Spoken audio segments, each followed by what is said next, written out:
हम 2/3 बहुमत से जीत रहे हैं।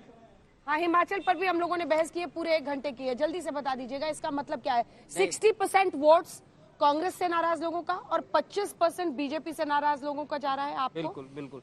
देखिए, इसका मतलब ये है रिटेन और शिफ्ट एनालिसिस इसको कहते हैं, जिसके अंदर पिछले चुनाव में कांग्रेस और अलायंस के साथ 42% कांग्रेस के वोट से, तो जो आम आदमी पार्टी को 20% आज मिलता नजर आ रहा है, उसका 60% मतलब 12 नंबर जो है वो कांग्रेस से आ रहे हैं। और 25% जो बीजेपी का वोट शेयर था 49 के आसपास, थोड़ी गणना के हिसाब से उसको 50 भी मान लें तो 25% वहां से आ रहा है। तो 5 पॉइंट जो है 20 पॉइंट जो 5 पॉइंट जो है 12 और 5 17 हाँ। और 3 जो है वो अदर से आ रहा है। इस हिसाब से आम आदमी पार्टी का 20% आज बना है, जो पिछली बार करीब करीब 0 पे थी। लेकिन उसका क्या होगा संजीव झा जी, जो लिख के दिया था अरविंद केजरीवाल जी ने कि सरकार उनकी बन रही है, यहाँ पर तो 15 से ऊपर किसी हाल में मानने को तैयार नहीं है प्रदीप जी। अंजना जी, हम लोग भी चुनाव थोड़े साइंटिफिक तरीके से लड़ते हैं और हम लोग भी सर्वे कराते हैं। मुझे लगता है कि ये सर्वे का डेटा बेस हो सकता है 2022 का हो। हम लोग 20,000 22,000 के बेसिस पे सर्वे कराते हैं। लेकिन गुजरात में थोड़ा जो हमारा अनुभव रहा है, मान लीजिए हमने ग्राउंड पे सर्वे किया और फिर उस सर्वे को कंफर्म करने के लिए अगर फोन कर दिया तो वही आदमी जो है कहता कि आम आदमी पार्टी को वोट करते हैं, फोन पे वो मुकर जाता है। अभी दूसरी बात जो प्रदीप जी कह रहे थे कि अगर हम बाद में सर्वे करते हैं, देखिए बाद में सर्वे इसलिए घट रहा है कि अगर उसने यहां पर देख लिया कि आम आदमी पार्टी की सरकार नहीं बन रही है, जिसने जो वोट भी किया है आम आदमी पार्टी को, अब वो मुकर रहा है कि हाँ हमने वोट नहीं किया, तो वो कारण है कि आप जितना डिले सर्वे करते जाएंगे वो आपको आंकड़ा घटता हुआ दिखेगा। तो मुझे देखिए, आपके अपने सर्वे हैं, मैं उसको चैलेंज नहीं करता हूं। अभी जो रिटेल और शिफ्ट एनालिसिस की बात जो प्रदीप जी कह रहे थे, मैं उस पर आता हूं। अब देखिए, सूरत का उदाहरण लेता हूं। सूरत में हमें यह लगता है कि 16 में से हम लोग 8 से 10 सीट पर हम बीजेपी और हमारी डायरेक्ट फाइट है हमारे सर्वे में। और वो जो डायरेक्ट फाइट है, मुझे लगता है वो सिर्फ टोटल बीजेपी के वोट शिफ्ट हो रहे हैं, उसमें कांग्रेस के वोट कम है, बीजेपी के वोट ज्यादा शिफ्ट हो रहे हैं, ऐसा हमारा मानना है।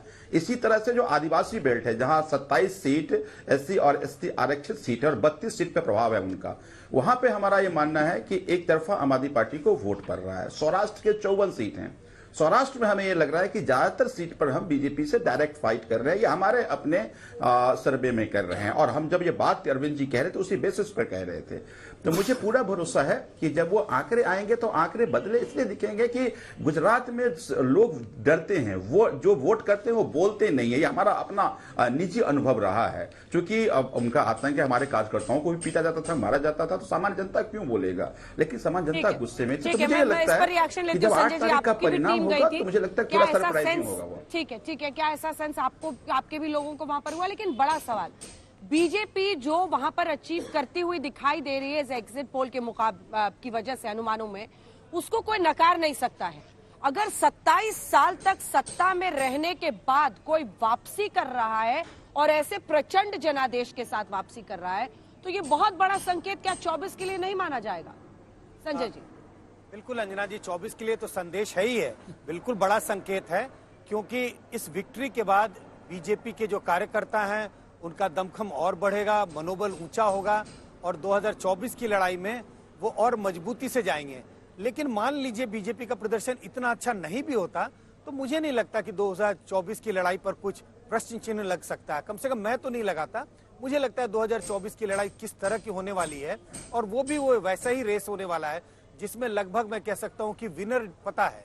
ऐसा रेस जिसमें हमें मालूम है जीतेगा कौन रेस। अब वो जीतने वाला क्या बहुत तेजी से दौड़ेगा या थोड़ी धीमी गति से दौड़ेगा, लेकिन आपने जो प्रश्न किया, इन चुनाव के नतीजों का बड़ा संकेत जरूर है 2024 के लिए। मतलब आप सोचिए कि इतनी सीटें आना, अगर वाकई वो पुराने रिकॉर्ड को कांग्रेस पार्टी के तोड़ रहे हैं वहां पर 179 सीटों का, विनोद जी, तो ये क्योंकि प्रधानमंत्री नरेंद्र मोदी ने एक दिन में 4-4 रैलियां कर रहे थे, वो रोड शोज कितने सारे किए उन्होंने, और उन्होंने पूरी कोशिश ये की कि 24 के पहले इसको सबसे बड़ी विक्ट्री के तौर पर हम प्रोजेक्ट कर पाए। वो गुजरात आज उनके साथ खड़ा दिख रहा है, विनोद जी।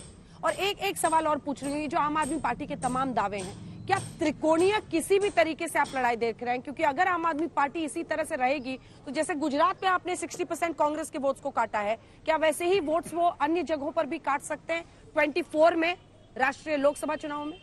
देखिए, जो पहला सवाल है मोदी जी से जुड़ा हुआ, देखिए गुजरात मोदी जी का गृह प्रदेश है और मोदी जी को लेकर गुजरात में एक भावनात्मक लगाव भी है। तो जाहिर है जब गुजरात का चुनाव होता है 2002 के बाद से वो लगातार मोदी सेंट्रिक चुनाव होता है। उसमें वोट या तो मोदी जी के पक्ष में पड़ता है या मोदी जी के खिलाफ पड़ता है।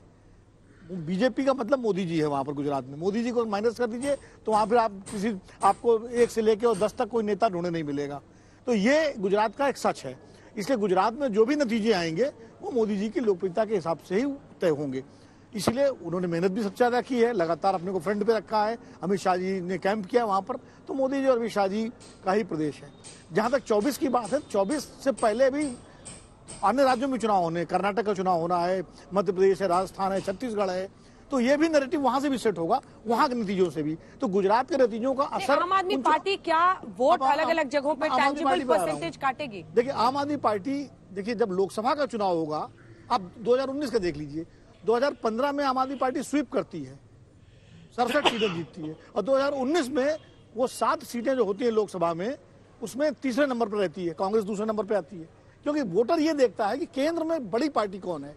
गुजरात में आम आदमी पार्टी ने पूरी ताकत लगा के ये एहसास कराने की कोशिश की कि हम सरकार बना सकते हैं। इसलिए अगर हमारे सर्वे में एक्सेस किया, अगर 20% वोट मिलता दिखाई पड़ रहा है, तो उसके पीछे कारण ये है कि आम आदमी पार्टी ने वहां अपने को दावेदार के रूप में प्रस्तुत किया है। क्या 2024 में आम आदमी पार्टी कश्मीर से कन्याकुमारी तक और कच्छ से जो है और कोहिमा तक इतना असर डाल सकती है कि वो कांग्रेस को पीछे करके और ये दावा कर दे कि हम केंद्र में सरकार बना रहे हैं? तब वो कांग्रेस की वोट काट सकती है। इसलिए हाँ, जहां जहां फिर रीजनल पार्टियां हैं, कहीं जो है नीतीश कुमार, लालू प्रसाद हैं, नहीं, यही तो मेरा प्रश्न है संजय जी, मुझे लगता है ये मेरा प्रश्न है, क्योंकि नीतीश कुमार ने भी पूरा ट्राई कर लिया, लालू प्रसाद यादव ने भी कर लिया, मुलायम सिंह यादव ने कर लिया जब वो जीवित थे, मायावती ने कर लिया, दूसरे राज्यों में वो नहीं पहुंच पाए। लेकिन आम आदमी पार्टी एक स्थानीय पार्टी है, एक राज्य की पार्टी जो धीरे धीरे उसका कैरेक्टर नेशनल है, हाँ, उसका प्रभाव रीजनल था पहले। तो यही मैं कह रही हूँ, ऐसी पार्टियां नहीं कर पाई, उसमें कोई अचरज की बात नहीं, क्योंकि वो फैल नहीं पाई दूसरे राज्यों में। उनका कैरेक्टर कोशिश सबने की, उनका कैरेक्टर ही रीजनल था। पर इन्होंने, आम आदमी पार्टी के शुरू से, जन्म से ही वो नेशनल कैरेक्टर की पार्टी बनने की कोशिश करती रही है। दिल्ली तो उसके लिए एक प्लेटफॉर्म है,